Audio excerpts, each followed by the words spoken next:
You have different sets of data. They gave us a figure which was a $73 billion backlog. Yep. This morning, quite clearly, the market would like to see a revenue number that's forward-looking. Yep, that's true. So you're right. I think what's interesting here, the reason why Broadcom is down is not about how revenue has perhaps missed expectations. First and foremost, some of the company actually beat and raised guidance. AI sales were above expectations. The outlook for next quarter of $8.2 billion far exceeded consensus of $6.8 billion of AI sales, which doubled on a year-over-year basis.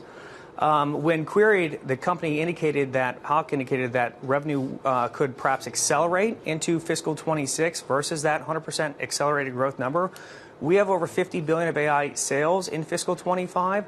I think the reason why the stock is down, Ed, however, is in part because there are some investors a bit worried about the margin structure of the Anthropic deal. So of that $73 billion in AI sales, $21 billion will go to Anthropic as part of a TPU system sale. And that TPU system sale is going to be lower margin than what Broadcom generates today. It's about content. How much of the content of a server do you own beyond just the chip? But you like this name, right? Like you've just raised the price target to $475 from $385. Is that right math? Well, what is it that you like about Broadcom? Sure. I mean, Broadcom, I think, is in a league of its own, akin to Nvidia, really, where Nvidia and Broadcom dominate two of the three main buckets of AI infrastructure spending. Those include compute, memory, and networking. They, of course, control two of them, networking and compute, more than anyone else. And I think what is happening here, what the investment community, I think, is overlooking today on this sell-off is the fact that Broadcom is moving toward a full solution stack akin to what Nvidia is doing on providing AI compute and AI networking as we move to a scale-up domain, where you're going to need optical for both the networking ASICs and the compute, and they offer that entire IP stack in-house, and that is what I think people are missing today. You're calling it short-sighted, Karl. I know you don't cover Nvidia as a name, but does Broadcom's success come at the expense of others in the market? Thanks, Caroline. It's a good question. I think it's in a vacuum. We try and pigeonhole Broadcom versus Nvidia, or Broadcom versus AMD, or GPUs versus custom accelerators.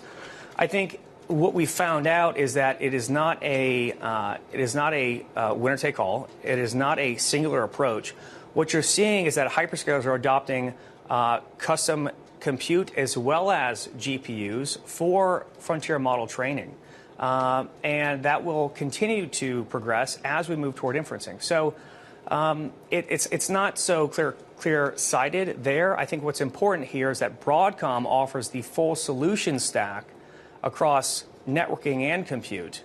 And similar to Nvidia, those are about the only two companies in all of tech, including semis, that offer that capability. Of course, Hock Tan's very much aligned in terms of his own pay package with hitting certain revenue numbers for AI in particular. But from your perspective, is there a supply-side headache going on at the moment? We're hearing reports that Dell, for example, is having to jack up pricing because of the pricing that it's feeling on memory. More broadly, we're seeing the breaking news that Oracle's having to delay some of its data centers. There is a tussle for the infrastructure that's necessary right now. And is that just not going to happen in the overnight way that the market is anticipating? Great question, Caroline. I think what's interesting to hear is I would like to tie in this idea that are we in a bubble of AI infrastructure? I think that's no. The answer is definitive no. I think gigawatt capacity and announcements take time to ramp. That ramp and that qualification and filling up that fab is now extending the visibility across the entire supply chain, whether it's hard drives, whether it's memory, whether it's networking, whether it's compute. And that is giving companies like Broadcom, companies like Nvidia, companies like everyone across the supply chain, very long visibility. And right now, things are very tight. And so some of the areas that are the most tight in our AI ecosystem coverage include lasers for optical transceiver components. There are ways to ameliorate that tightness among the supply chain. And Hock and Broadcom announced how they have the sufficient capacity for their chips to meet the demand that they see in fiscal 26 and in fiscal 27.